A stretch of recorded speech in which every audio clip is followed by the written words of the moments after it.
I do not talk to my husband because he does not help with the baby. I never imagined that the silence between us could grow this thick. It's not the comfortable kind of quiet that comes from years of knowing someone so well that words are optional. No, this is the heavy, suffocating kind of silence, where every unspoken word feels like another brick added to a wall neither of us can climb. And all of it, this cold, unyielding stalemate, comes down to one thing, the baby.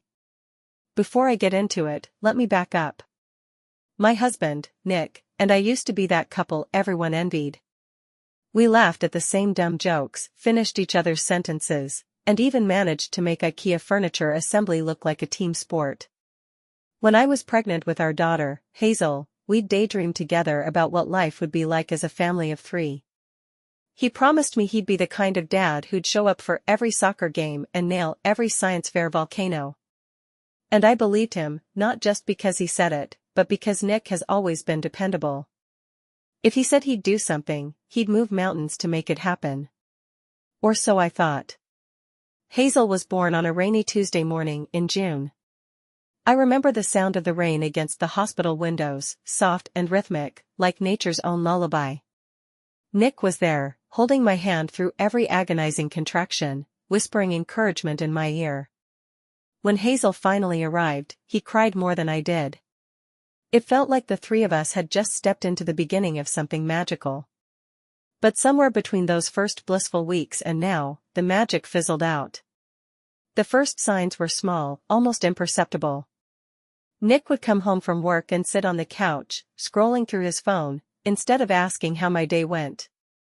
Hazel would cry, and instead of rushing to pick her up like he used to, he'd glance at me as if to say, "You've got this, right?" At first, I didn't mind. I was on maternity leave, after all, and Nick's job was demanding. But as the weeks turned into months, it became glaringly obvious, Nick wasn't stepping up. One night, after Hazel had screamed herself to sleep and I was so exhausted I could barely see straight, I finally snapped. "Nick," I said, my voice trembling, "I need help.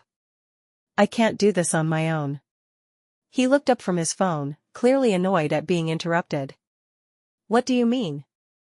"I'm working all day to provide for us. Isn't that enough?" His words hit me like a slap in the face. Wasn't that enough? Maybe if I'd been a different kind of person, someone more patient or less stubborn, I would have let it go. But I'm not. Providing isn't just about money, I shot back. It's about being here. About being present.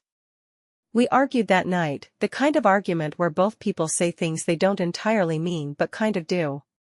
Nick accused me of being ungrateful, and I accused him of being absent. By the end of it, I'd retreated to the nursery, rocking Hazel back and forth as tears streamed down my face. That's when I made a decision: if Nick wasn't going to help, I wasn't going to speak to him. It's a childish move, I know, but I couldn't think of another way to get through to him. If words weren't working, maybe silence would. So the next morning, when he said "good morning" as he poured himself a cup of coffee, I didn't reply. When he texted me from work to ask if we needed anything from the store, I left him on read. And when he came home that evening, kissed Hazel on the forehead, and asked how our day was, I simply shrugged. At first, he didn't seem to notice. Nick has always been the type to avoid confrontation, so he probably thought I just needed some space. But as the days stretched into weeks, my silence became impossible to ignore. One night, he cornered me in the kitchen. "Are you seriously not going to talk to me?" he asked, his voice a mix of anger and desperation. I looked at him, my arms crossed over my chest. "What's there to talk about?" "Oh, I don't know," he said sarcastically. "Maybe why my wife is acting like I don't exist." "You don't exist?" I laughed bitterly. That's rich coming from the guy who hasn't changed a single diaper in weeks. The argument that followed was worse than the first. We dredged up every grievance, every slight, every unmet expectation. By the end of it, Nick stormed out of the house, slamming the door so hard it rattled the windows. I stayed behind, clutching Hazel to my chest, wondering how we'd gone from being that couple everyone envied to this. And yet, even in the midst of all this turmoil, part of me still hoped that Nick would prove me wrong. That he'd wake up one day and realize he'd been letting us down. That he'd step up and be the partner and father I knew he could be. But as the silence between us deepened, that hope began to feel like a fantasy, one I wasn't sure I could keep believing in. The silence between Nick and me didn't just affect our relationship, it seeped into everything, coloring every aspect of our daily lives. I found myself constantly second-guessing things I used to take for granted, like whether he'd show up for Hazel's doctor's appointment or if I'd have to carry the entire mental load myself. It wasn't just about the physical tasks, though those were overwhelming enough. It was about feeling like I was doing this alone, even though I technically wasn't. Nick and I had fallen into a routine, but it wasn't the kind of routine you'd find in a happy, functioning family. It was more like a well-oiled machine where neither of us spoke unless absolutely necessary. He'd get up early for work, leaving before Hazel and I woke up. When he came home, he'd barely glance in my direction before retreating to the couch or his office. And I stopped trying to bridge the gap. It felt pointless. But routines have a way of forcing you to confront the cracks.